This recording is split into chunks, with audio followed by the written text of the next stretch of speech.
Which of the following is used for defining the relationship of a reference point on the presenting part to the various quadrants of the pelvis? तो यहाँ पर एक term आपको बताना है कि कौन सा टर्म यहाँ पे यूज़ किया जाएगा किसके लिए, कि जो प्रेजेंटिंग पार्ट है पेल्विस में वो क्या है, प्रेजेंटेशन, पोजीशन, एटीट्यूड या फिर लाई, कौन सा टर्म यूज़ करेंगे प्रेजेंटिंग पार्ट के लिए। जो रेफरेंस पॉइंट है प्रेजेंटिंग पार्ट, यहाँ पे आपको बताना है रिलेशनशिप, मतलब कि जो पेल्विस है कौन से अलग अलग क्वाड्रेंट्स में यहाँ पर पेल्विस के जो प्रेजेंटिंग पार्ट है वो क्या है, प्रेजेंटेशन होगा, पोजीशन होगा, एटीट्यूड होगा कि लाई होगा। ये क्वेश्चन आपको बहुत एग्जाम में आते हैं। तो प्रेजेंटिंग ही पूछा है, मतलब कि जो प्रेजेंटिंग पार्ट क्या है, हेड है, हेड होगा मतलब कि क्या है, सिफेलिक हो गया। यदि लेग हैं तो ब्रीच बटुक हैं तो ब्रीच हो गया। तो यहाँ पर आपको वही प्रेजेंटेशन बताना है कि ये है होगा क्या।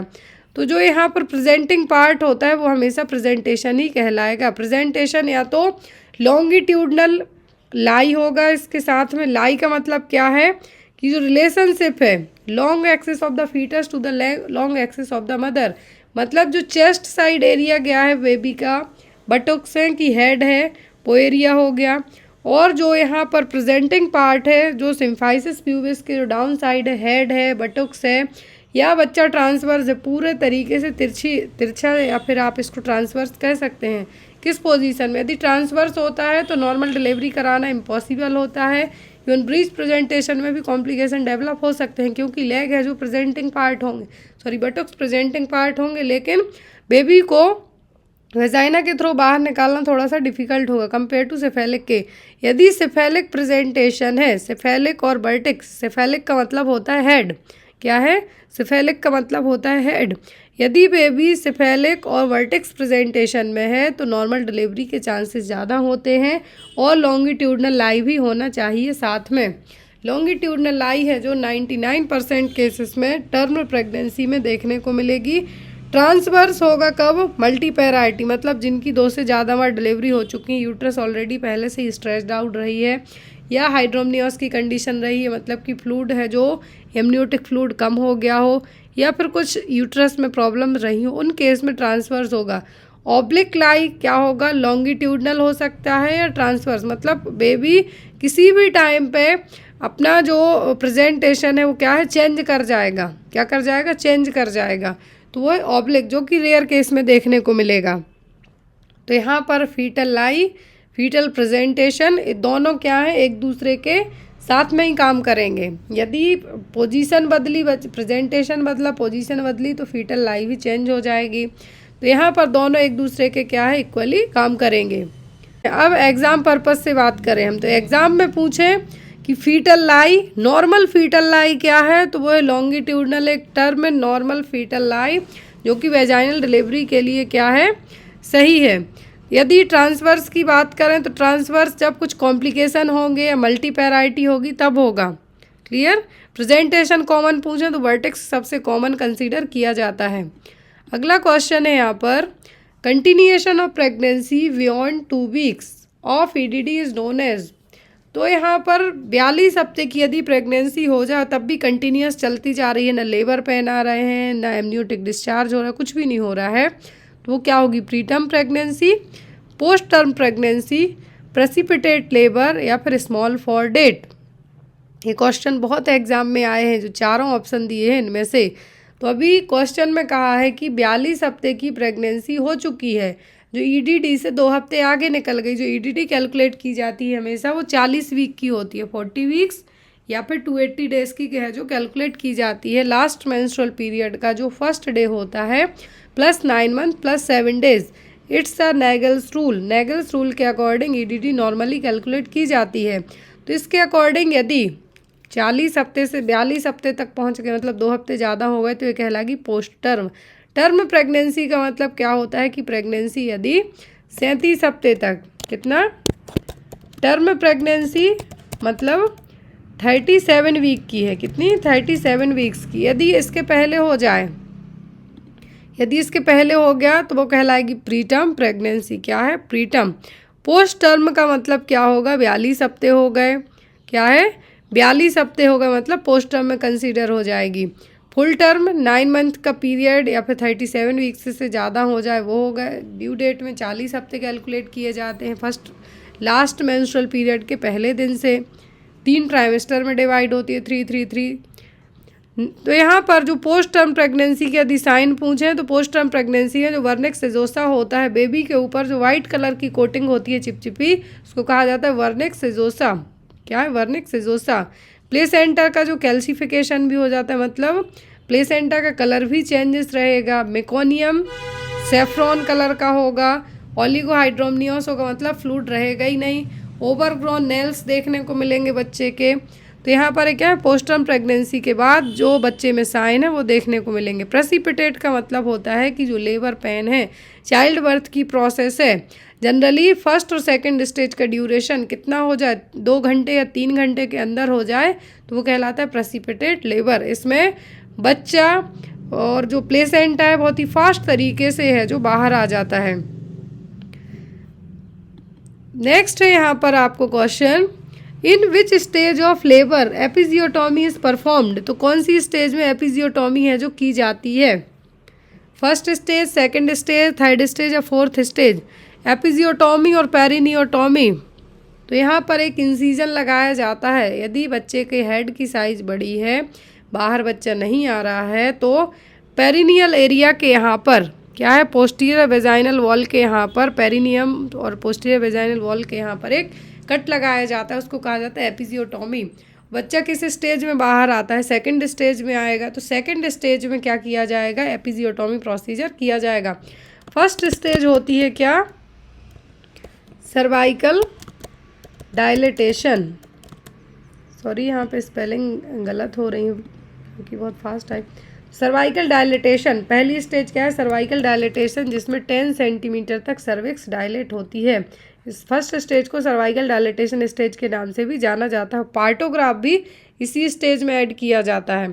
दूसरी होती है फीटल एक्सपल्सन। फीटल एक्सपल्सन का मतलब है कि बच्चा बाहर आएगा। जब तक जो बेबी है यूट्रस में रहेगा उसको फीटस कहा जाता है। बाहर आएगा तब आप उसको न्यूबॉर्न यूनिट में कंसीडर कर सकते हैं। तीसरी स्टेज में क्या होगा?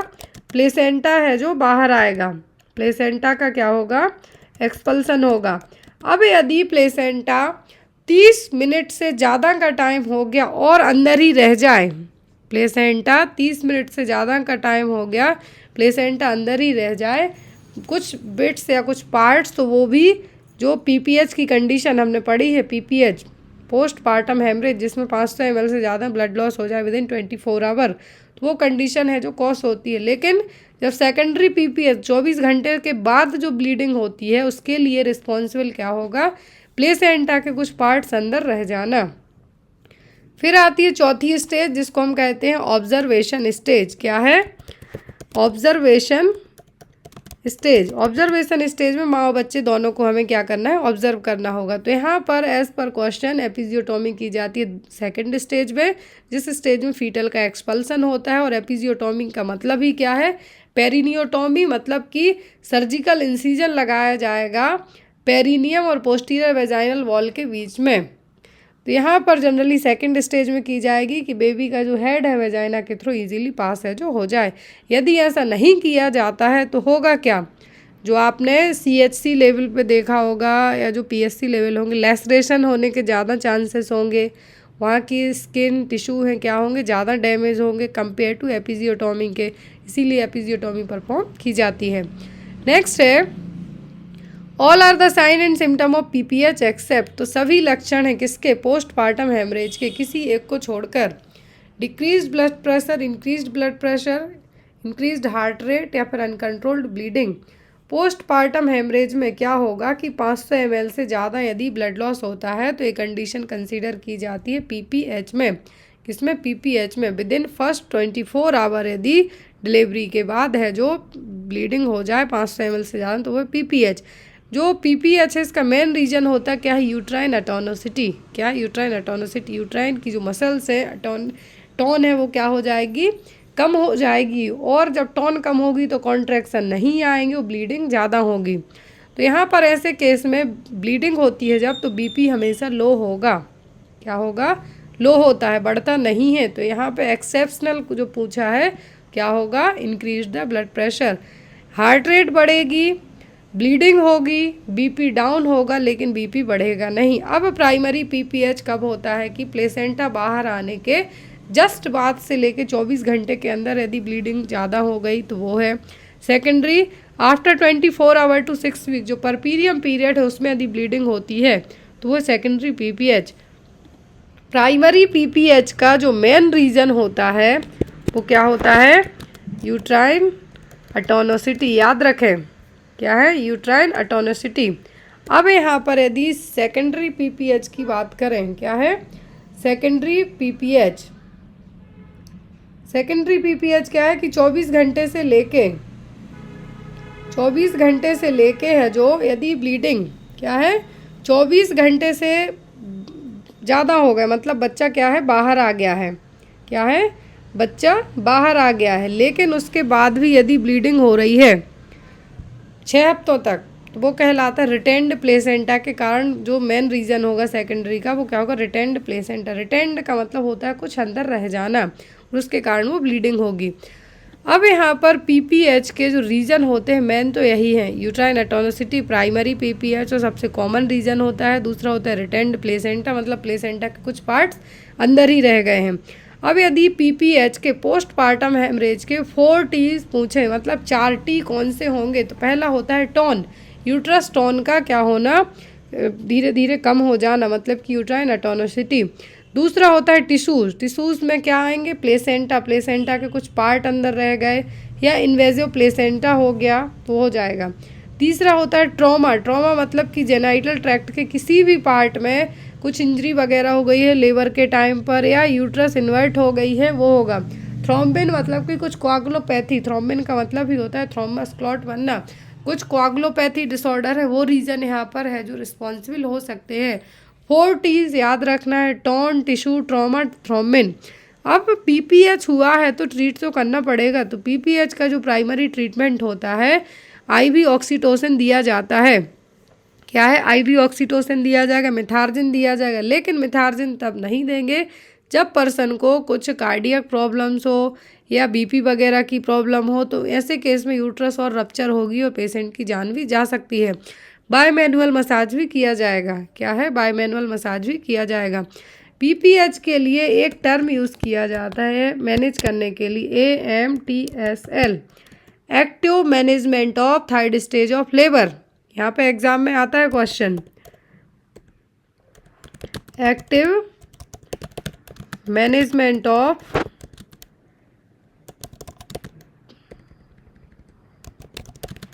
Third stage of labour. ये क्वेश्चन बहुत एग्जाम में आता है, तो आपको इसके बारे में याद रखना है।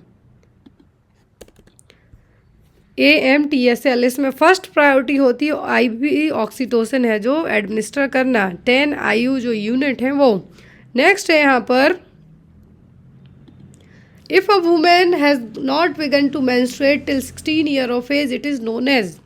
यदि किसी फीमेल की 16 साल तक उम्र हो गई है लेकिन उसके पीरियड्स नहीं आए हैं, तो ये क्या है, primary amenorrhoea, secondary dysmenorrhoea, dysmenorrhoea, फिर पॉलीमेनोरेजिया।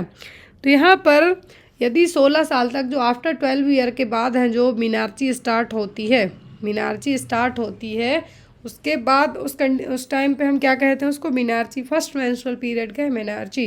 लेकिन यदि 16 साल की उम्र तक हो गई है और पीरियड्स आना स्टार्ट नहीं हुए हैं, मेंस्ट्रुएशन स्टार्ट नहीं हुआ है, मतलब कुछ ना कुछ प्रॉब्लम है, तो वो प्रॉब्लम को यदि उसके कारण उस जो कि प्रॉब्लम क्या हो सकती है, कंजेनाइटल भी हो सकती है, हार्मोनल तो यहाँ पे होगी नहीं क्योंकि 16 साल की उम्र तक नहीं आए हैं, तब ट्रीटमेंट स्टार्ट किया जाता है। तो यहाँ पर ये होगा प्राइमरी, क्योंकि इसके पहले कभी आए ही नहीं है। प्राइमरी का मतलब क्या है, पहले कभी आए ही नहीं है पीरियड्स। एमनोरिया का मतलब होता है एब्सेंस ऑफ मेंस्ट्रुएशन। तो यहाँ पर मेंस्ट्रुएशन यदि 16 साल की उम्र तक नहीं आए हैं तो वो होगा प्राइमरी एमनोरिया। सेकेंडरी का मतलब होता है जैसे प्रेगनेंसी में आपको बाकायदा एवरी मंथ पीरियड्स आते हैं, लेकिन जब प्रेगनेंसी कंसीव होती है तो पीरियड्स आना स्टॉप हो जाते हैं, तो वो हो सकता है सेकेंडरी एमनोरिया। या कुछ आपको थायराइड प्रॉब्लम है या कुछ और कंडीशन है, मतलब पहले आपके आते रहे हैं, रेगुलर आए हैं, लेकिन लास्ट 6 मंथ से डिस्टर्ब हैं या एब्सेंट हैं, तो वो होगा सेकेंडरी एमनोरिया। डिसमेनोरिया का मतलब होता है पेनफुल मेंस्ट्रुएशन। क्या है? Painful menstruation. तो यहाँ पर प्राइमरी का मतलब है कि कभी भी आए ही नहीं है पीरियड्स, तो वो है प्राइमरी एमनोरिया। सेकेंडरी 6 महीने से आपके पीरियड्स स्टॉप हैं, बाकी इसके पहले कंटिन्यूस रेगुलर साइकिल रही हो। अब यहाँ पर कुछ मेंस्ट्रुअल डिसऑर्डर दिए गए हैं। ओलिगो मतलब कि बहुत ही कम, जो इंटरवल है 28 डेज़ का होता है उसकी जगह 35 डेज से ज़्यादा हो जाए उसमें भी ना आए। पॉली में मतलब विदिन 21 डेज़ के ही पीरियड्स आए बार बार। मेट्रोरेजिया में जो मेंस्ट्रुअल साइकिल है उसमें बहुत हैवी ब्लीडिंग होना। मेनोरेजिया में मतलब कि जो मेंस्ट्रुअल साइकिल है वो लंबी चलना, एक्सेसिव फ्लो होना 7 दिन तक। मेट्रोरेजिया, अब मेट्रो और मेनोरेजिया इन दोनों को मिला के बन जाता है मेट्रोरेजिया, मतलब ब्लीडिंग भी ज़्यादा दिन तक होना है और फ्लो भी ज़्यादा होना है, तो वो क्या है? मेट्रोरेजिया। याद रखें, मेट्रोरेजिया में जो मेंस्ट्रुअल साइकिल में ही इरेगुलर ब्लीडिंग है, मेनोरेजिया में जो 7 दिन से ज़्यादा तक है जो क्या होगी? ब्लीडिंग होगी, वो कहलाएगी। नेक्स्ट है यहाँ पर आपको question, when uterine contraction occurring after 20 weeks of gestation and before 37 completed weeks of gestation, it is known as। तो जब यूट्राइन कॉन्ट्रैक्शन 20 हफ्ते की प्रेगनेंसी के बाद लेकिन 37 हफ्ते कंप्लीट नहीं हुए हैं उसके पहले आने लगे, तो क्या कहलाएंगे? Preterm labour, precipitate labour, post term pregnancy या फिर नन ऑफ द अबव, क्या कहलाएंगे? तो यहाँ पर जब कॉन्ट्रैक्शन 20 हफ्ते की प्रेगनेंसी, क्या है? 20 हफ्ते की प्रेगनेंसी हो गई है उसके बाद लेकिन 37 हफ्ते के पहले, यदि 20 हफ्ते के पहले पेन वगैरह स्टार्ट होते हैं, तब हम उसके लिए क्या कहते हैं? प्लेसेंटा डिटैच होने लगता है। प्लेसेंटा प्रीविया के केस में ऐसा होगा। लेकिन 20 हफ्ते की प्रेगनेंसी के बाद और 37 हफ्ते के पहले यदि जो लेबर पेन स्टार्ट हो, कॉन्ट्रैक्शन आए, वो कहलाता है प्रीटर्म लेबर। क्या है? Preterm labour. अब देखिए, जो टर्म प्रेगनेंसी होती है आफ्टर 37 वीक के बाद होती है, 37 वीक के बाद होगी। लेकिन यदि लेट प्रीटर्म की बात करें हम और डायरेक्ट प्रीटर्म की बात करें तो 37 हफ्ते के पहले। लेट प्रीटर्म का मतलब है कि 34 हफ्ते से ज़्यादा हो गए लेकिन 37 हफ्ते के पहले ही डिलीवरी हो गई। वेरी प्रीटर्म 28 वीक्स के बाद ही हो जाए। एक्सट्रीमली मतलब बिफोर 28 वीक्स के ही बच्चे का जो लेबर पेन आना स्टार्ट हो जाए वो कहलाएंगे। वो बच्चा पैदा हो जाए तो वो एक्सट्रीमली प्रीटर्म बेबी कहलाएगा।